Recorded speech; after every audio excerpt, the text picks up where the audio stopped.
Hello student, I am Jagdish Pawar from Indore Public School, Save. Today we are going to start 11th physics, first chapter, that is physical world, means physics की दुनिया, है ना। तो सबसे पहले हमको 11th में physics होता क्या है, फिजिक्स की क्या दुनिया है, फिजिक्स में हम क्या क्या पढ़ने वाले हैं, इसके बारे में स्टडी करेंगे। तो जो पहला चैप्टर है ओनली थ्योरेटिकल है, एग्जाम पॉइंट ऑफ व्यू से ज़्यादा इंपॉर्टेंट नहीं है, लेकिन अगर आपको समझना है कि फिजिक्स क्या है, एक्चुअल में हम इसमें क्या क्या पढ़ने वाले हैं, फिजिक्स होता क्या है, तो ये चैप्टर आपको समझ में आना बहुत ज़रूरी है। तो सबसे पहले हम फिजिक्स क्या है तो थोड़ा सा इंट्रोडक्शन लेते हैं। फिजिक्स एक साइंस की एक ब्रांच है ना। तो साइंस की एक ब्रांच है तो फिर साइंस क्या है ना। तो साइंस, सबसे पहले हम साइंस को समझते हैं, साइंस के बाद फिर हम फिजिक्स को समझें, है ना।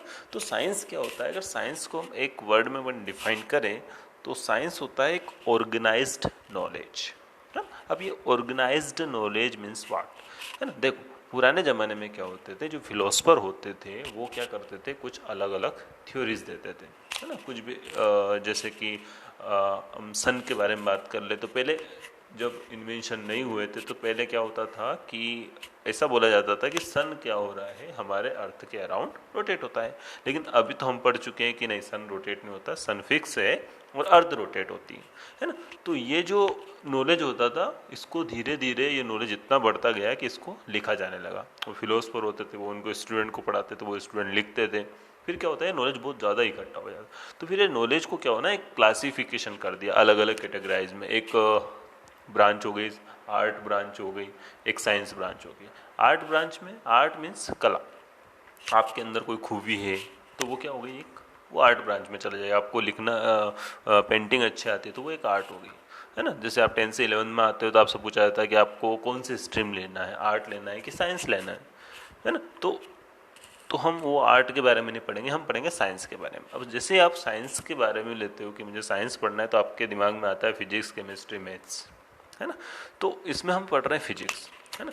तो साइंस क्या है, तो साइंस क्या है, वो जो फिलोसफर बोलते थे, वो जो नॉलेज होता था उस नॉलेज को वो उनके स्टूडेंट को बताते थे। फिर वो क्या करते थे, स्टूडेंट को लिखते थे, एक ऑर्गेनाइज्ड मैनर में लिखते थे, उनको स्टडी करते थे, उनका एक्सपेरिमेंट करते थे।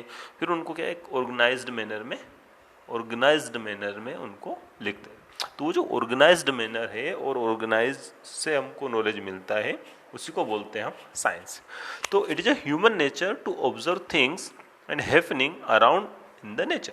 हमारे अराउंड जो भी ह्यूमन का नेचर क्या होता है, उसके अराउंड का वो स्पेस को देखता है कि क्या चल रहा है, ऑब्जर्व करता है उस चीज को और एक दूसरे से रिलेट करता है ना। दिस नॉलेज इज ऑर्गेनाइज्ड, और यही नॉलेज क्या होता है, ऑर्गेनाइज्ड होता है। So it become well connected and logical. और ये क्या होना चाहिए, एक वेल कनेक्टेड होना चाहिए और लॉजिकल होना चाहिए कि सन अर्थ के अराउंड रोटेट हो रहा है तो दिख रहा है हमको कि सुबह सन रेज होता है और फिर शाम को क्या होता है, सनसेट हो जाता है। तो एक ऑर्गेनाइज्ड मैनर में ही, तो this is known as science. तो ये एक साइंस होता है। It is a systematic attempt to understand natural phenomena. ये एक सिस्टमेटिक अप्रोच है कि एक नेचुरल फिनोमिना को समझना कि कोई चीज़ कैसे होता है, तो उसका एक सिस्टमेटिक अप्रोच होती है। Use this knowledge to predict. इस नॉलेज की हेल्प से हम क्या करते हैं, प्रिडिक्शन लगाते हैं, मॉडिफाई करते हैं चीज़ों को समझने के लिए, एंड कंट्रोल फिनोमिना। हम उस फिनोमिना को कंट्रोल एक्सपेरिमेंट करते हैं या उनको समझते हैं।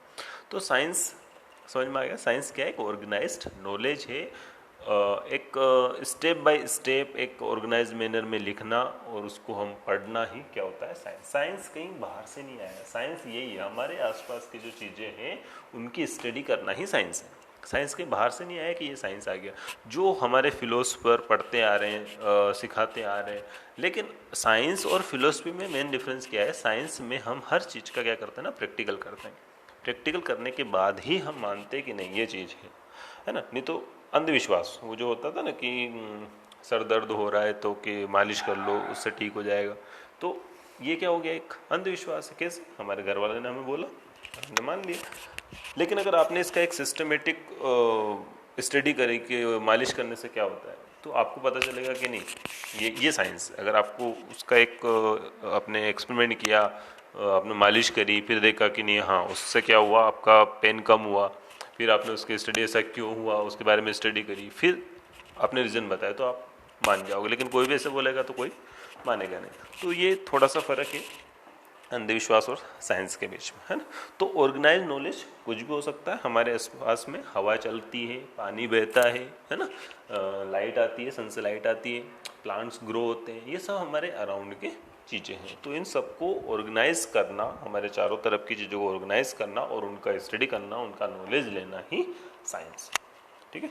अब ये जो नॉलेज है साइंस का, इसको हम स्टडी करने के लिए साइंस की, जैसे कि मैंने बोला था कि विश्वास और अंधविश्वास या साइंस और अंधविश्वास के बीच में जो डिफरेंस है उसको हम क्लियर करने के लिए कुछ स्टेप्स हैं जिसकी हेल्प से हम बता सकते हैं कि ये साइंस है ना। तो scientific method are used to observe thing. Scientific method use की जाती है किसी भी चीज़ को ऑब्जर्व करने के लिए एंड नेचुरल फिनोमेना के लिए। तो बहुत सारी स्टेप्स हो सकती हैं।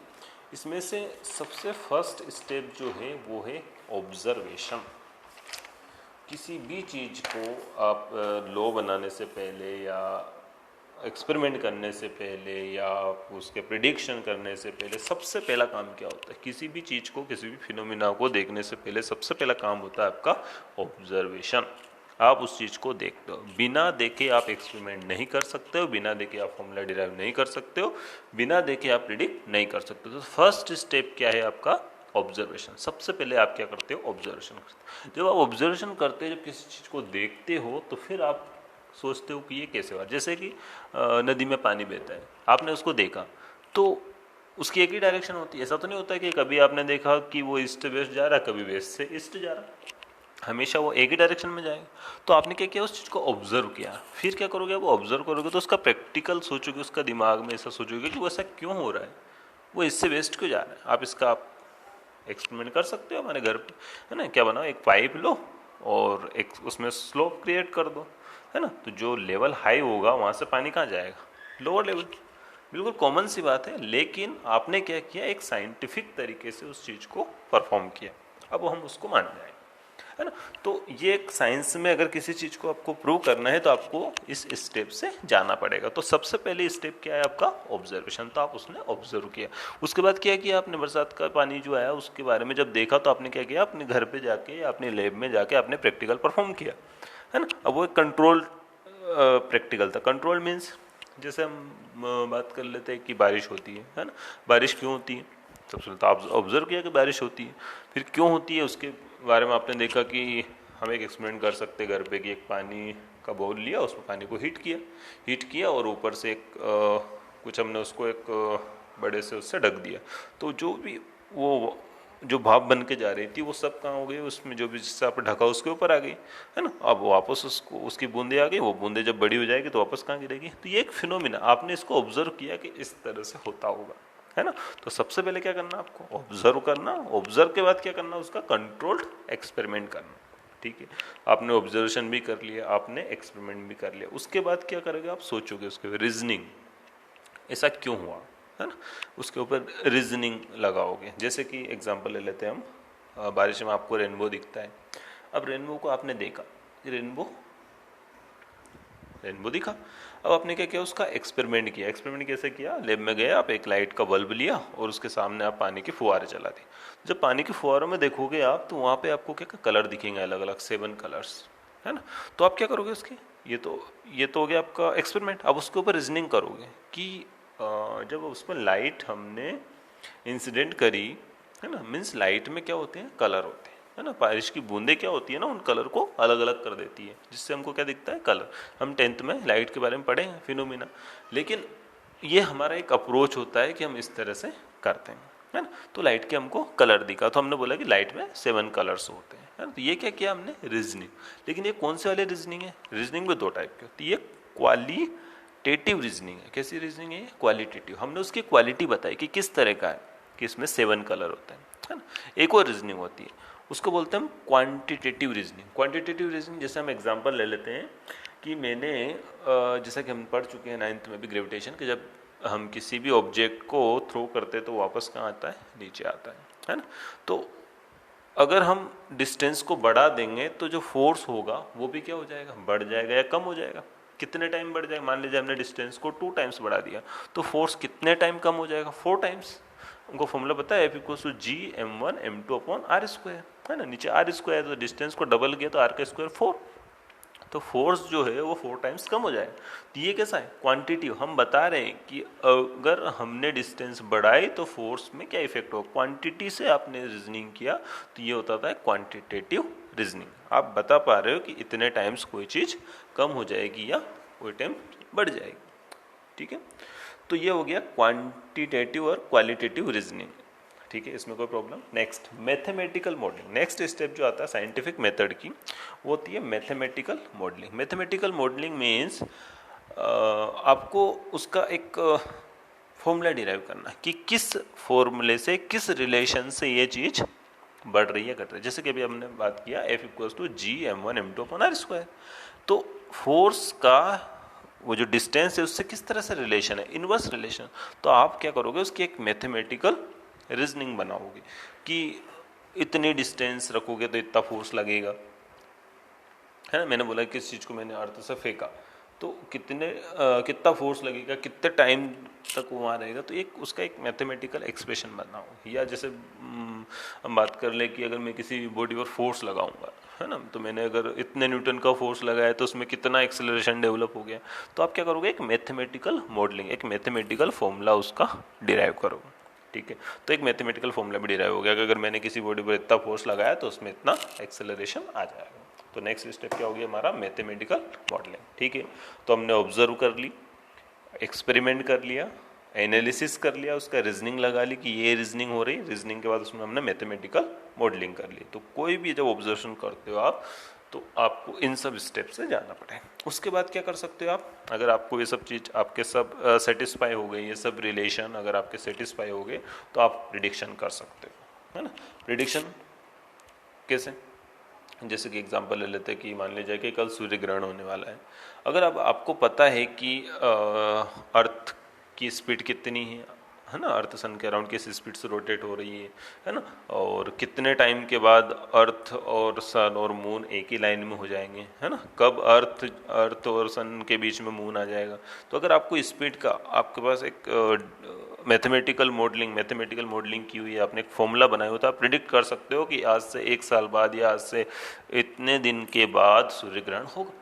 तो आपने क्या किया, सूर्य ग्रहण को देखा, उसका स्पीड के बारे में एनालिसिस किया, उसका मैथमेटिकल रीजनिंग का मैथमेटिकल मॉडलिंग किया, फिर आप प्रिडिक्ट कर सकते हो कि ये चीज़ है ना। तो ये अगर आपके पास बस आप ऐसे बोल रहे हो तो ये अंधविश्वास है, लेकिन आप अगर उस चीज़ को बता रहे हो तो ये क्या हो गया, साइंस, ये मैथमेटिकल मॉडल। ठीक है, अगर ये प्रिडिक्शन, जैसे कि आपने रॉकेट लॉन्च किया, है ना, रॉकेट लॉन्च किया तो आप क्या करते हैं, प्रिडिक्शन करते हो। तो प्रिडिक्शन करते किस बेसिस पे, कैलकुलेट कि ये 4 घंटे बाद अर्थ के ग्रेविटेशन फील्ड से बाहर चला जाएगा, मून की ग्रेविटेशन फील्ड में पहुंच जाएगा, फिर वहां जाके क्या करना पड़ेगा, आपको इंजन बंद करना पड़ेगा, है ना। क्यों इंजन बंद करना पड़ेगा, क्योंकि अर्थ की ग्रेविटी में आ जाएगा तो अर्थ वापस उसके अपनी तरफ खींचेगा।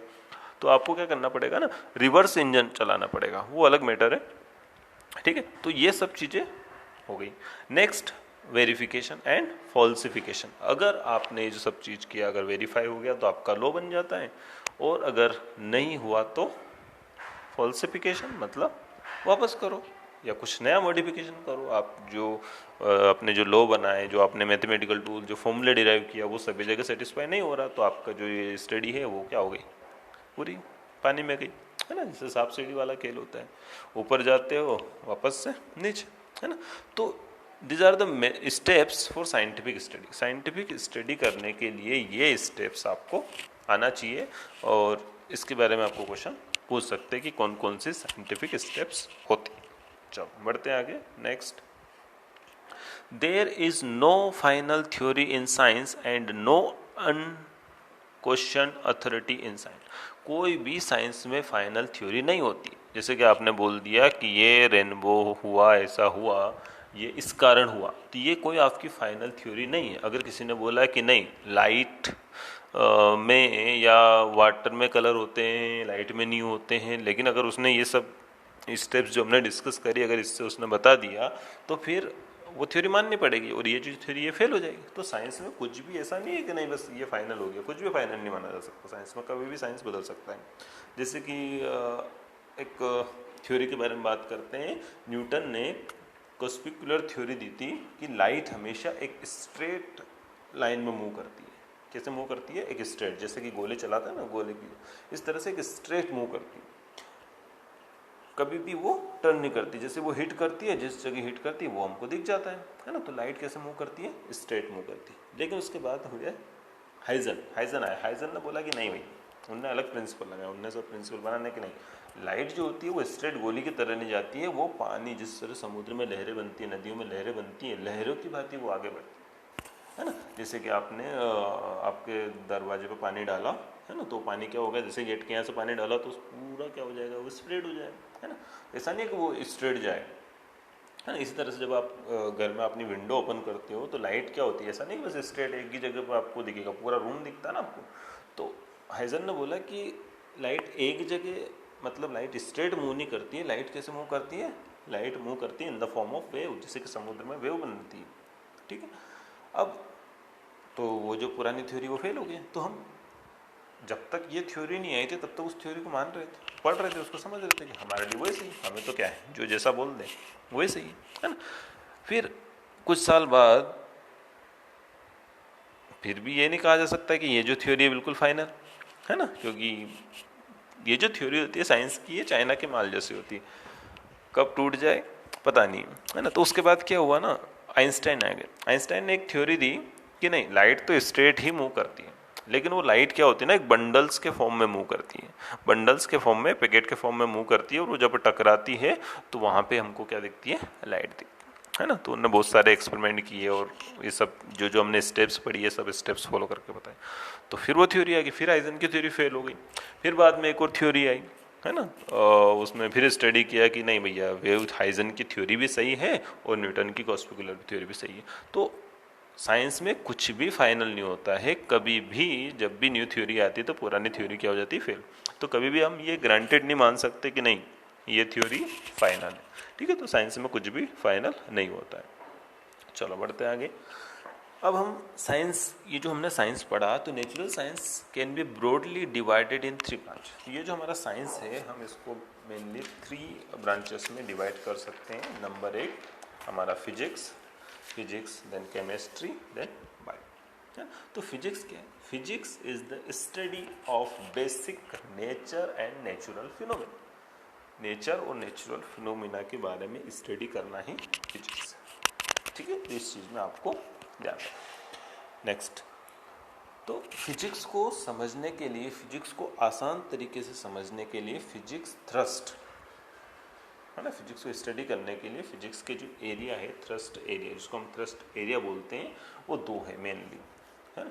मतलब फिजिक्स को आसान तरीके से समझने के लिए आपको ये 2 चीज़ें, ये 2 प्रिंसिपल, ये 2 मेथड पता होना चाहिए। Number 1 method unification and number 2 reduction. Unification का क्या मतलब, नाम से पता चल रहा है, यूनिफिकेशन मीन्स कुछ भी जो चीज़ हो रही है वो ना मिनिमम होना चाहिए और यूनिफॉर्म होना चाहिए। जैसे कि एक एग्जांपल लेते हैं कि आप शॉप पर गए और आपको कुछ कपड़ा चाहिए, आपने बोला कि 2 हाथ या 6 हाथ कपड़ा दे दो, तो दुकानदार क्या करेगा, 6 हाथ मेजर करेगा और आपको कपड़ा दे देगा। अब दूसरा ग्राहक गया, उसने बोला कि मुझे 2 मीटर कपड़ा दे दे, फिर वो क्या करेगा, मीटर उठाएगा, है ना। अब इसमें क्या हो रहा है ना, यूनिफिकेशन नहीं हो रहा सभी। अब दुकानदार को हर बार परेशानी हो रही, कोई हाथ से ले रहा है, कोई मीटर से ले रहा है, कोई दूसरा आएगा वो गज से ले लेगा, कोई किलोमीटर से ले लेगा, कुछ भी ले सकता है ना एग्जाम्पल। तो फिजिक्स में क्या है ना, अगर आपको उसको अच्छे से आसान तरीके से पढ़ना है तो सबसे मेन काम है आपका यूनिफिकेशन, यूनिफॉर्म होना चाहिए, आपको एक ही यूनिट होना चाहिए, अलग अलग नहीं होना चाहिए। तो unification is must. Effort are made to explain different phenomena.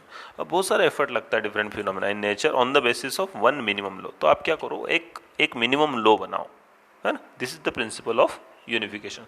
तो मिनिमम आपको एक लॉ बनाना है, वही क्या हो जाएगा आपका यूनिफिकेशन। तो यूनिफिकेशन समझ में आए। दूसरी चीज, अगर फिजिक्स को आसान समझना हो तो आपको उसको बोलता है रिडक्शन या रिडक्शनिज्म, है ना, रिडक्शनिज्म। अब रिडक्शनिज्म में क्या होता है, जैसे कि मैं एक एग्जाम्पल लेता हूँ थर्मोडायनामिक्स का, कि कोल से बिजली बनती है। हाँ, 10th में पढ़ चुके हैं आपकी, कोल से बिजली बनती है। अब ये क्या हो गया ना, एक कॉम्प्लेक्स प्रोसेस हो गया। तो आप क्या करो, इस प्रोसेस को डिवाइड कर दो रिडक्शन। कैसे, कुछ स्टेप्स में इसको डिवाइड करो। जैसे कि फर्स्ट स्टेप, सबसे पहले क्या करो, कोल को बर्न कर लो। एक स्टेप में कोल को बर्न किया तो कार्बन और CO2, कार्बन और ऑक्सीजन की प्रेजेंस में उसको गर्म हो तो इसमें क्या बनी, कार्बन डाइऑक्साइड और हीट बनी। उस हीट से, जो हीट बनी उससे क्या करो आप, वाटर को बॉईल कर दो। जब वाटर बॉयल होगा तो उससे क्या होगा, स्टीम बनेगी, और उस स्टीम को एक नेरो पाइप से लेके जाओ हाई प्रेशर, तो नेक्स्ट स्टेप में क्या हो जाएगा, प्रेशर, उस प्रेशर से उस टरबाइन के ऊपर उस हाई प्रेशर स्टीम को गिराओ, उससे क्या होगा, टरबाइन रोटेट होगा। नेक्स्ट स्टेप, फोर्थ स्टेप बनाओ। अब टरबाइन रोटेट होगा और टरबाइन को आप कनेक्ट कर दो डायनेमो से, हमने 10th में पढ़ा है जनरेटर, तो टरबाइन प्लस जनरेटर बनके क्या बना देगा, हमारा इलेक्ट्रिसिटी। तो ये जो इतनी बड़ी स्टेप्स थी इसको हमने क्या कर दिया, अलग अलग स्टेप्स में ब्रेक कर दिया। इससे क्या हो जाएगा ना, फिजिक्स को समझना बहुत आसान हो जाएगा। ठीक है, तो ये कुछ बेसिक्स था जो आपको समझना बहुत इंपॉर्टेंट है। ठीक है, थैंक यू। इसके बाद हम नेक्स्ट इसी में अभी और वीडियो बनेंगे और ये इस तरह की स्लाइड में आपके लिए बनाऊंगा। ठीक है, थैंक यू।